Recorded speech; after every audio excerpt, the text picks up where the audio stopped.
Hello everyone and welcome back. I'm Duke Silver. Today we're going to be playing Fisher King yet again. Fisher King's hero power is at level 5, you get a free level 6 treasure. And if you've seen my tier list, you know that I think Fisher King is probably the best hero in the game. Maybe second best, but definitely up there. We start off as usual with a talking frog. Even with the recent nerf to Freed Prince, I think it's still just one of the best things you can pick up early. I mean, it's just got so many stats without any real downside. I mean, having to find a spell to flip it over could be considered a downside compared to like just taking 2 damage for almost similarly statted Demon Sprite. But yeah, I still think it's one of the best things you can do early in the game. Speaking of one of the best things you can do early, we're gonna pick up a farmer here, who's of course gets the +8/+8 food stats when you buy it, and retains 50% of its food stats. And then we're gonna also add a sword squire to go with our ranged unit here. Having a 13/17 on a 3.0 is generally pretty big, as you can see. Fortunately for Bearskin, they also have quite a few stats and do manage it high. Just doing a little lobby scouting before we take this future vision. But I mean, I'm pretty much taking every future vision that I see on Fisher King. I think just getting to your level 6 treasure as early as possible is extremely valuable. We do lose one there because of the future vision, since we didn't add any tempo to our board. But we do get to pick up a husky on this turn, which should make us a decent amount stronger. It's pretty early here on 3.2.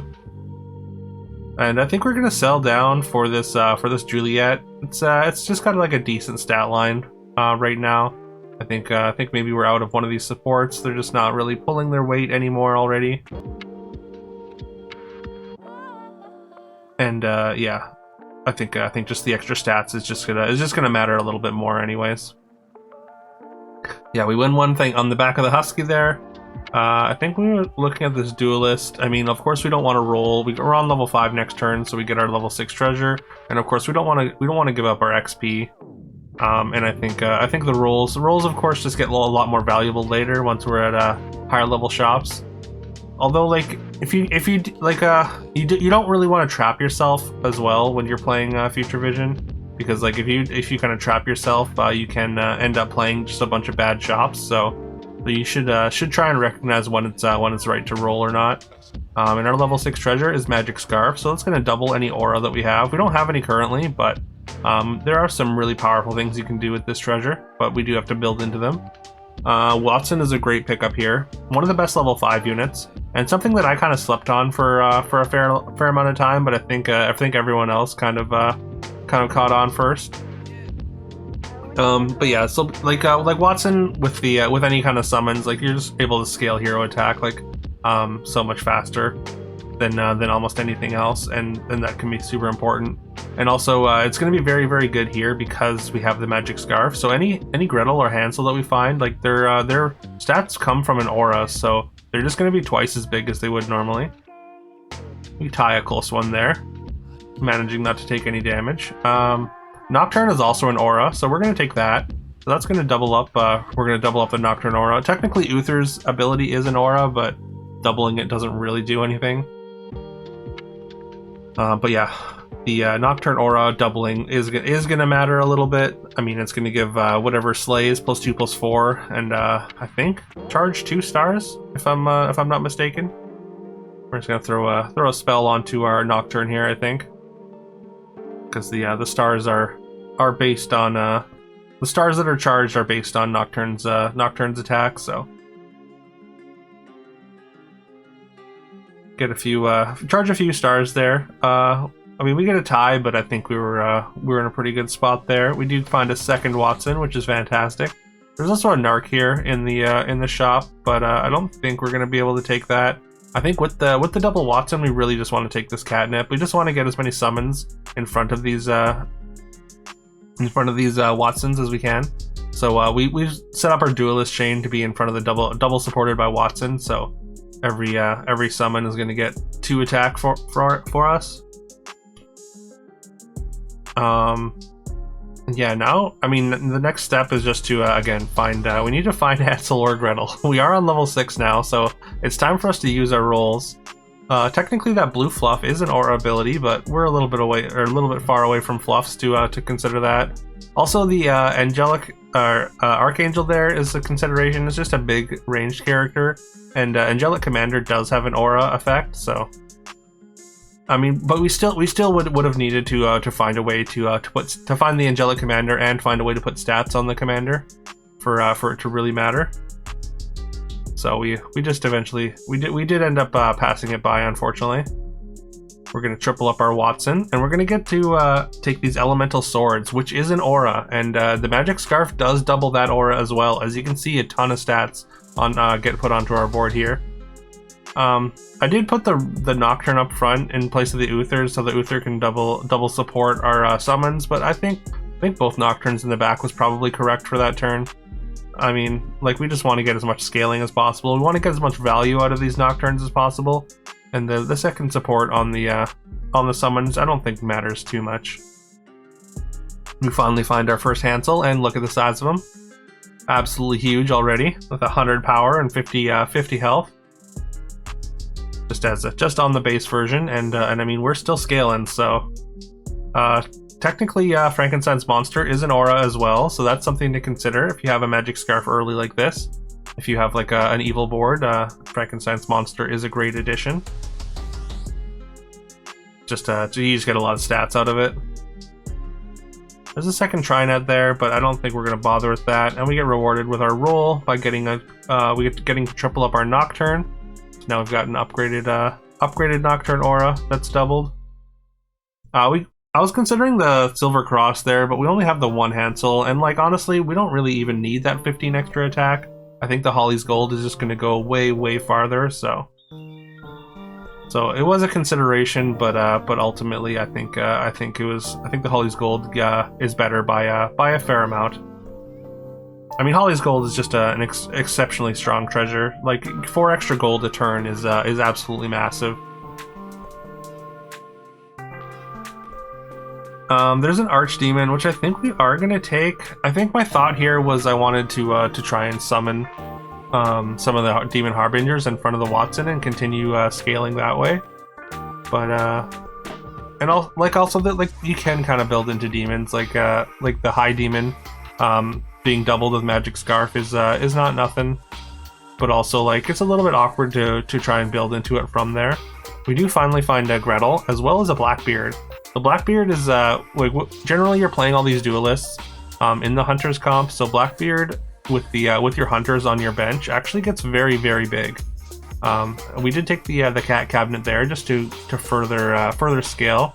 And we got a pretty powerful looking stealth comp already across the board here.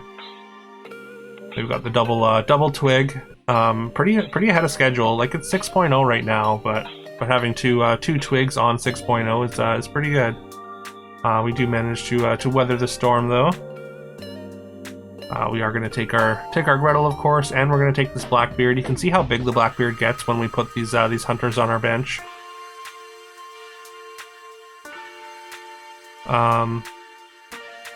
Yeah, I mean, of course, now we just want to find more Hunters, of course. We're going to cast our hero attack spell. Why not? There's another Hansel, so we're rewarded. And also another Blackbeard. So yeah, these Blackbeards again are very large. Just like the base stat line that they've got right now. Those aren't auras either. Those are entrance effects. So, like, that's not even double the aura. The Magic Scarf isn't even really doubling those stats, or isn't really affecting those stats. I mean, it's affecting them in the way that it's doubling our Hunters, but yeah, that's with only 3 Hunters on our bench. So. Yeah, this is a pretty strong dogs comp, though. Actually, kind of terrifying. They got the upgraded Nero, multiple Neros, as well as the Good Boy already. On 6.1, again, this is pretty ahead of schedule, so it's a pretty powerful opponent. Again, we do manage a tie thanks to all this hero attack we've been scaling. But yeah, even with those giant Blackbeards that we've accumulated, it was still kind of a tough fight. We're of course going to take a Sherlock. We're not going to play it right now because we're still in scaling mode. We really want to just get as much hero attack as we can as a baseline, and then eventually we put in the Sherlock, and that's going to give our Hunters a good power spike. We are going to take a double Dying Breath rune. Eventually that's going to go on the Sherlock, but for now it's going to go on the Duelist. Unfortunately, we don't get the board space because it gets attacked into immediately. We had set up to hopefully be able to summon 2 things, but unfortunately that was not in the cards there. We do win this combat pretty handily though. We're going to take an Aura Amplifier, which we locked for last turn, and we can either put those on one of our hunters to further increase their stats as well as the Blackbeard stats, or we can put it on the Merlin, which is just going to further increase our scaling, which, like I said, we're in scaling mode right now, and we're going to be until we start losing fights, pretty much. We're just might as well greed as much as possible. We've got our hero attack up over 100. And yeah, you can see every time we get a little bit more, those Blackbeards get bigger, and of course the hunters get much bigger. So there's no reason not to keep scaling. That's how we get over top of some of the more powerful comps. A pretty powerful stars board here from the Bearskin player, or from Kirby, I should say. Kirby, a regular on my stream, so shout out to D Kirby. And there's another Gretel here. Unfortunately, we're kind of out of board space, so we have to figure out what we can get rid of here. Like, we don't want to get rid of the 6 pairs on the cabinet. I think the most logical thing to get rid of here is Merlin. Unfortunately, that does reduce our scaling a bit, but I think getting this second Gretel is worth it here. And we want to play our most of our hunters on the bench. We get to triple our Duelist though, which is nice. That's gonna, I mean, there's no level 4 treasures we care about, so it's an instant skip. We are running out of time with a fair amount of gold left, so we just fire off Circe's Cup and then try and lock something relevant.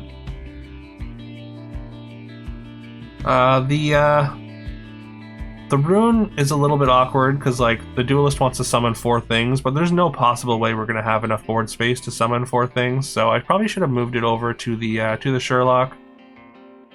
Once again, we tie this the stealth comp. Although I feel like we're a lot, we're pretty well matched against them. Like, our stats are pretty comparable to what they're doing. And they didn't have a fire mage to decimate our backline, which is nice. Allowed us to get some more scaling. Over 200 hero attack now. We did get a second Aura Amplifier for our second Gretel though, which is nice. If we combine them, then we can kind of overload the item capacity on Gretel and get the double Aura Amplifier on there, which is kind of nice. A little way to cheat the system, anyways. We're gonna play down a unit because, I mean, of course, we've still got this entrance rune on the Duelist, and we're gonna hold this baby mimic until next turn. We're just gonna leave the treasure select up, so we'll be able to select it next turn. And yeah, we of course wanted to have all our hunters on the bench, just to make our Blackbeards as big as possible. And you can tell their stats are in the thousands now, so we kind of outclass these dogs relatively easily. And yeah, now we're out of the elemental swords. The plus 18 plus 8 just not doing too much for us anymore. So allowing us to find a level 6 treasure that we're going to be able to double up on with our baby mimic. We do have to lose the Holly's gold for it, but I think it's worth it to get this baby mimic drum roll, and you can see just how many stats that gives this Blackbeard. And then we get to triple that Blackbeard and find bottled lightning to fill up our last treasure slot. And we put the Blackbeard there, of course, and yeah, just look at the size of this thing. Almost 20,000 health. Like, this is a very, very big stealth board, but I think this Blackbeard might be able to solo almost itself. And yeah, they make a pretty good dent in our Blackbeard here, but the 20,000 health is just a little bit too much for them to overcome here. Our final board wasn't exactly optimal here. Like, we probably should have had the rune on the Duelist, but unfortunately, I wasn't quite thinking optimally to summon. Like, I should have been able to summon all 3 of my hunters rather than just 2 of them. I think that's better than just getting a little bit more hero attack. I mean, the hero attack, of course, on the Sherlock is good, but and also having Sherlock in the back is a little bit weird. But anyways, it ended up working out, and it worked out very, very well. So Let me know what you think. Please leave a like, comment, subscribe if you haven't already. I would very, very much appreciate that. I hope you have a fantastic rest of your day, and I will see you tomorrow.